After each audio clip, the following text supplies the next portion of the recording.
My name is Maureen.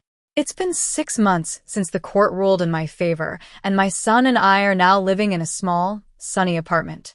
We have laughter, stability, and choices. He has his own bed, his own bookshelf, and his own joy. Just last week, we were baking cupcakes for his school project. He looked up at me with those big, innocent eyes and said, "These are better than the ones at Grandma's. Yours have love in them." I almost cried into the frosting, but it wasn't always like this. I remember the day everything changed. It was a Sunday and my father had dropped by unannounced. We were all sitting around the table, having the same sad dinner of potatoes. My son, little Leo, was coloring on the floor. He was only 7 years old, but he had this blunt honesty that only a child could have.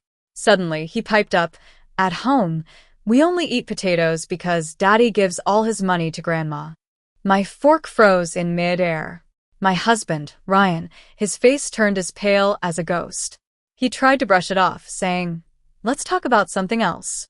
But my father, a proud and strong man, had already pushed back his chair.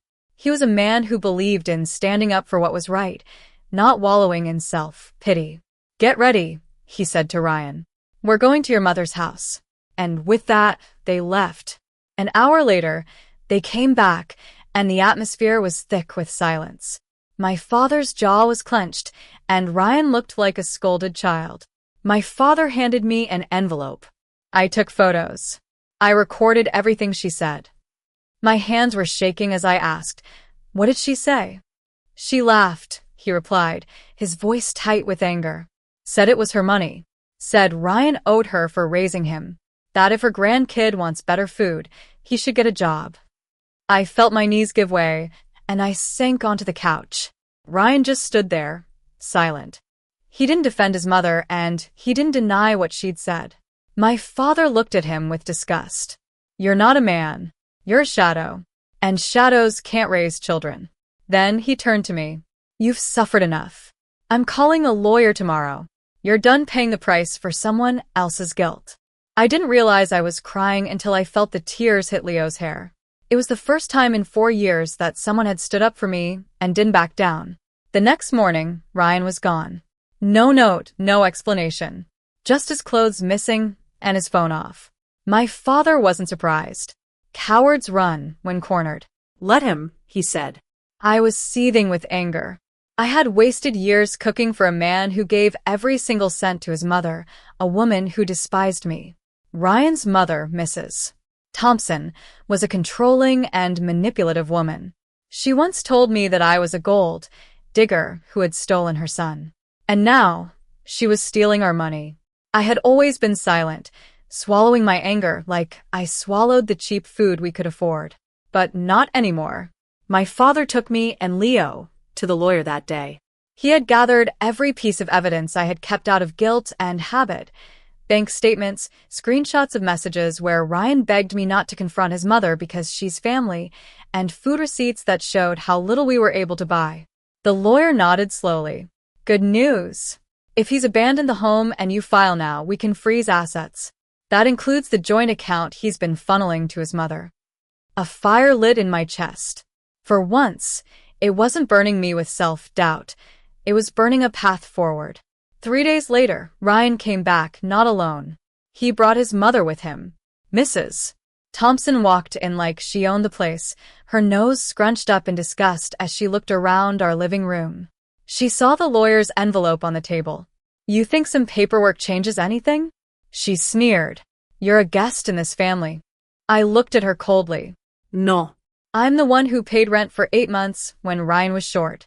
I'm the one who worked nights when your so-called emergencies needed cash.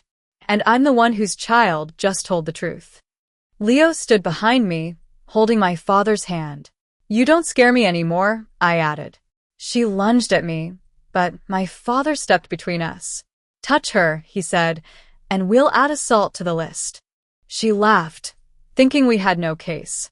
Just then, the doorbell rang. "I think we do," I replied. The process server stood in the doorway, papers in hand. "For Mr. and Mrs. Thompson," he said, handing them court orders. She looked stunned. The next morning, the court order took effect.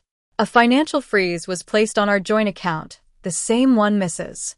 Thompson had been using for nearly 5 years. I had been quietly building my case, and now it was paying off. That afternoon, my father helped me pack. "You don't have to run," he said gently. "I'm not," I replied. "I'm taking Leo and going somewhere we'll be respected." Ryan tried to call me 13 times, but I didn't answer. That night, I sent him a message. "You've chosen silence and submission. I'm choosing freedom." We moved into a small apartment 2 blocks from my father. It wasn't much, but it was ours. No more potatoes every night, no more walking on eggshells around Mrs. Thompson's entitlement. When Leo asked if we could get a puppy for his birthday, I said yes. I didn't need anyone's permission to say yes to us anymore. Ryan didn't take my silence well.